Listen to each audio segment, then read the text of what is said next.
আসসালামু আলাইকুম রহমতুল্লাহি ওবারাকাতুহু। আমার প্রাণপ্রিয় ভাই ও বন্ধুরা, আপনারা অনেকেই আমাকে কমেন্টে লিখেছেন যে আপনি ইসলামী আন্দোলন বাংলাদেশকে নিয়ে ভিডিও তৈরি করেন, কথা বলেন, চরমোনাইকে নিয়ে ভিডিও তৈরি করেন, কথা বলেন। আপনার লেবাস পোশাকের এই অবস্থা কেন? আপনার মাথার চুলের এই অবস্থা কেন? আমি আমার প্রাণপ্রিয় ভাই ও বন্ধুদেরকে আমি বলবো, আমি ইসলামী আন্দোলন বাংলাদেশকে নিয়ে ভিডিও তৈরি করি, চরমোনাইকে নিয়ে ভিডিও তৈরি করি, তার মানে আমি সত্য কথাগুলো সামনে তুলে ধরি। ইসলামী আন্দোলন বাংলাদেশ হকের উপরে আছে, এই সত্য কথাগুলো আমি তুলে ধরি। বাট আমার ভিতরে আমলের অনেক ঘাটতি আছে। আমি কিন্তু কোনো ভিডিওতে বলিনি এটা ইসলামী আন্দোলন বাংলাদেশের লেবাস পোশাক। এটা ইসলামী আন্দোলন বাংলাদেশের লেবাস পোশাক নয়, এটা আমার ব্যক্তিগত লেবাস পোশাক। তবে ইসলামী আন্দোলন বাংলাদেশের যারা মুরিদ, চরমোনাইয়ের যারা মুরিদ বলে নিজেদেরকে দাবি করে, তাদের কিন্তু আমলের ঘাটতি নেই। আমি কিন্তু চরমোনাইয়ের মুরিদ নয়, কারণ চরমোনাইয়ের মুরিদ হতে হলে চরমোনাইয়ের 5টা ঔষধ আছে, যেটা তরিকার নিয়মকানুন 5টা আছে। সেই 5টা নিয়মকানুন মানতে পারলে সে কিন্তু চরমোনাই মুরিদ হয়। আমি কিন্তু 5টা নিয়মকানুন মানতে পারি না। তবে চরমোনাই হকের উপরে আছে, ইসলামী আন্দোলন বাংলাদেশ সত্য পথে আছে। তারা বাংলাদেশের প্রেক্ষাপট অনুযায়ী একটি সত্যিকারী ইসলামী দল। সেই কথাগুলো কিন্তু আমরা মিডিয়ার মধ্যে তুলে ধরি। আমাকে দিয়ে কিন্তু ইসলামী আন্দোলন বাংলাদেশকে বিচার করা যাবে না।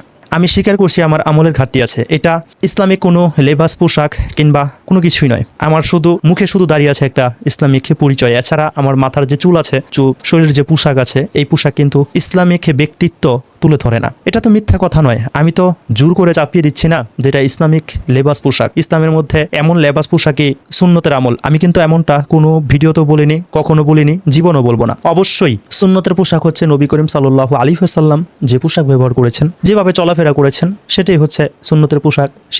সেই আদর্শটাই হচ্ছে মুসলমানের আদর্শ, ইসলামিক আদর্শ। আর আমি যেভাবে আমার লেবাস পোশাক আপনারা যেটা দেখছেন, আমার প্রাণপ্রিয় ভাই ও বন্ধুরা, আপনারা অনেকেই কমেন্টে আমাকে এই প্রশ্ন করেছেন। আমি কমেন্ট সামনে তুলে ধরলাম না, শুধু এই প্রশ্নের জবাবটা দিলাম। আমি একবারও কোনো দিনও কিন্তু বলিনি যে আমার যে লেবাসটা আছে, পোশাকটা আছে, এটা ইসলামী আন্দোলন বাংলাদেশ প্রাধান্য দিয়েছে। ইসলামী আন্দোলন বাংলাদেশ চরমনের পক্ষ হতে কিন্তু সবসময় জুব্বার কথা বলা হয়, মাথার মধ্যে সবসময় টুপি পাগড়ি ব্যবহার করার কথা বলা হয়, লম্বা জামা ব্যবহার করার কথা বলা হয়, জুব্বার কথা বলা হয়। তো এগুলো কিন্তু আমার শরীরের মধ্যে নেই। আমি শুধু সত্যটা প্রকাশ করি। তবে আপনাদের কাছে দোয়ার আবেদন রইল, আমার জন্য দোয়া করবেন, আমি যেন পরিপূর্ণ দিনের পথে চলতে পারি, ইসলামের পথে হাঁটতে পারি। আমি আস্তে আস্তে নিজেকে ইনশাল্লাহ পরিবর্তন করব। এবারই হয়তো মাথার চুলগুলোকে সুন্নতি তরিকায় কাটার চেষ্টা করবো ইনশাল্লাহ। আমি গ্যারান্টি দিচ্ছি না, তবে আমি চেষ্টা করব ইনশাল্লাহ। আপনারা দোয়া করবেন। আর আপনাদের যে অভিযোগগুলো আছে যে ইসলামী আন্দোলন বাংলাদেশকে নিয়ে ভিডিও তৈরি করেন এই লেবাস পোশাকে, আমি বলবো ভাই, আমরা চাইলে কিন্তু অন্য সংগঠনের সাথেও জড়িত থাকতে পারতাম, তাদেরকে নিয়েও ভিডিও তৈরি করতে পারতাম। কিন্তু চোখের সামনে সত্য জিনিসগুলোকে তো আর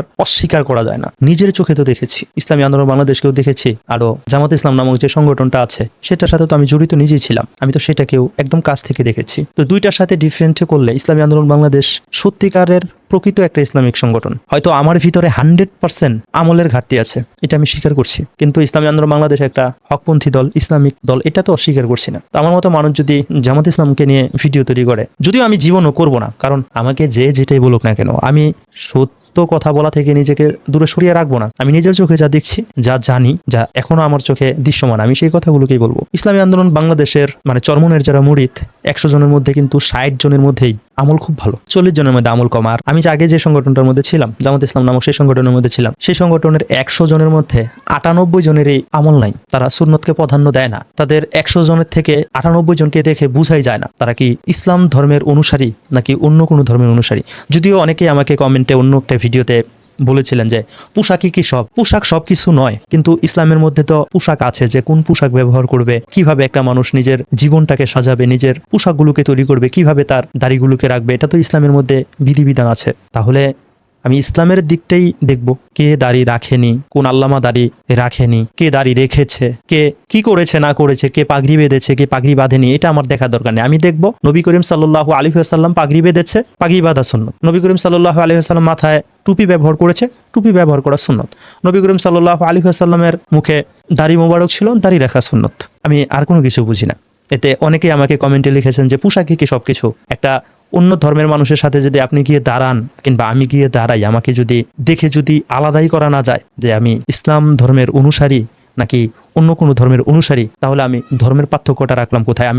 নিজেকে আমি একজন ইসলামিক দলের কিংবা ইসলাম ধর্মের একজন অনুসারী আমি নিজেকে কিভাবে আলাদা করলাম? আমি তো সবার সাথে মিলে গেলাম। সে কারণে আমি বলবো যে আমার প্রাণপ্রিয় ভাই বন্ধুরা, আমার আমলের ঘাটতি আছে, এগুলো সুন্নতের কোনো লেবাস না, সুন্নতের কোনো পোশাক না, এগুলো আমি এভাবেই পড়ছি। তবে আপনাদের কাছে দোয়ার আবেদন রইল, আমার জন্য দোয়া করবেন। আমি ইনশাআল্লাহ নিজেকে আস্তে আস্তে পরিবর্তন করে ফেলবো। তবে সত্য বলতে আমি পিছু হটবো না। আমি কখনো বলবো না তাদের মতো যদি দাড়ি রাখলেই হকের প্রতীক হয়ে যায় তাহলে রবীন্দ্রনাথ ঠাকুর।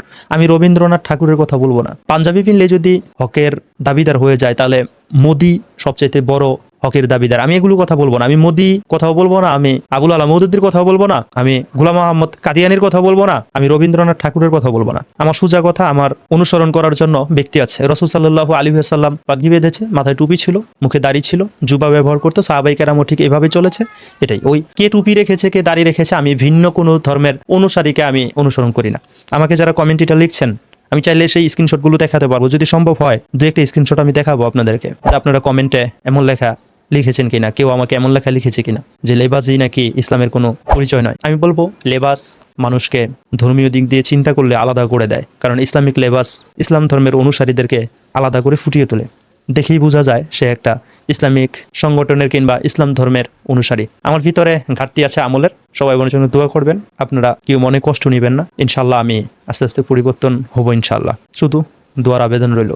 আমি যে কথাগুলোকে বলেছি তার মধ্যে কিন্তু আমি নিজেও পড়ি। আমার মধ্যে শুধু এই দাড়ি সুন্নত ছাড়া ইসলামের কিন্তু আর কোনো কিছু নেই, এটা আমি নিজেও স্বীকার করছি। একটা মুসলমানের শরীরের মধ্যে যদি 5-6টা সুন্নত থাকে তাহলে তাকে এইভাবেই সবাই মুসলিম বলবে।